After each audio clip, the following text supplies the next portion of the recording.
What's up, guys? Welcome back to the channel. We're taking a look at God of War Ragnarok running on the Lenovo Legion Go here, and I am running on the side loaded driver from AMD.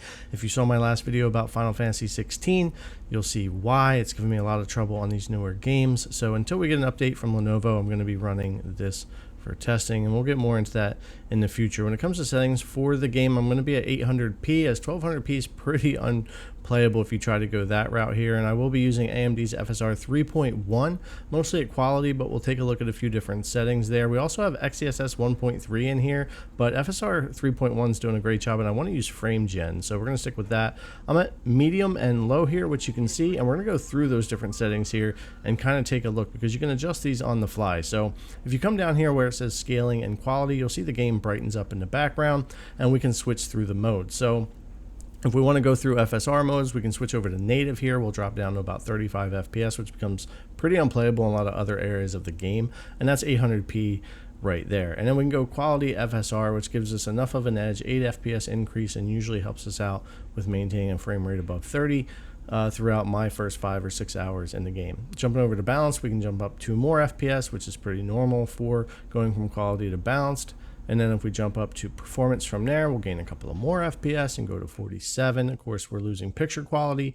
And then ultra performance, we lose more picture quality by a lot, and we're at 50 FPS. So of course, room there for you to play around with what you want there.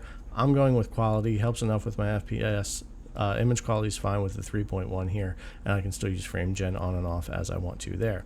And again, I'm mostly medium here, medium texture, medium models, medium filter, and then the rest I have on low, but you can certainly play around. What's really cool is you can get some real-time changes here and see your FPS changes and all that as you go through and cycle through the different settings. So if you go to high on here, you'll lose another FPS. If you come down to low, you'll gain a couple on your filter, but you can set that how you want to there. It's pretty friendly to go through these. If you start going high on some of these settings, though, it does hit pretty rough. You could put the lighting up to medium if you want to.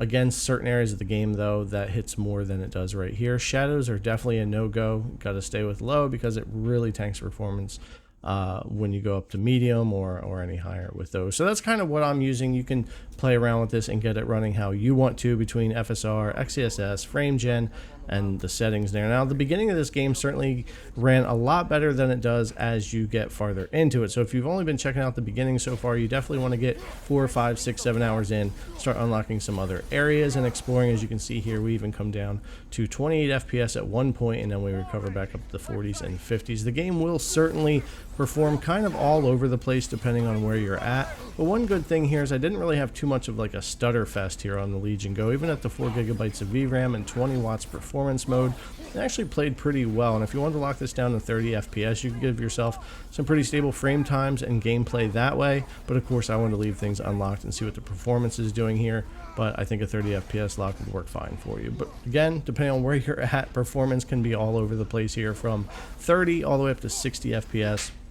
Completely depending on what part of the game you're in, and if there's a lot of enemies on screen and that kind of thing, which later on there definitely will be areas where there's more enemies, more NPCs and stuff going on, where performance could potentially get lower for us. But yeah, a lot of the areas of the game, though, will run pretty good when you're just exploring, you're not in combat. You'll be between 40 and 60 FPS, and then between 30 and 50 typically in combat with these settings. Now, I do like the current iterations of in-game frame generation that we've been getting in these past few titles, and in God of War it works really well with FSR 3.1 here as well. We're effectively doubling our frame rate at all the same settings, and even though there are some hiccups from time to time here and there, it's not the norm. It doesn't happen that often. Typically for me, with frame gen on here, it helps smooth out the frame times, gives me that higher frame rate, and I don't get very much stutter. Again, from time to time here I will get those oddities that happen, but I would say in my couple of hours of testing that happened probably between 6 and 12 times running around and playing. But ultimately, I think frame gen was doing really good, and it only had those hiccups in areas of the game where without frame gen I would dip to that 28 and recover that you saw in the beginning, so that probably has something to do with it. Other areas like this that just run better, that never happened with any of those stutters or anything like that with the frame time. So I really like frame gen here in God of War Ragnarok. I think I'll be using it a lot on the Legion Go and on the LIX when it comes to playing on here. But there's enough room to play around and be able to run it without frame gen as well if you want to do that.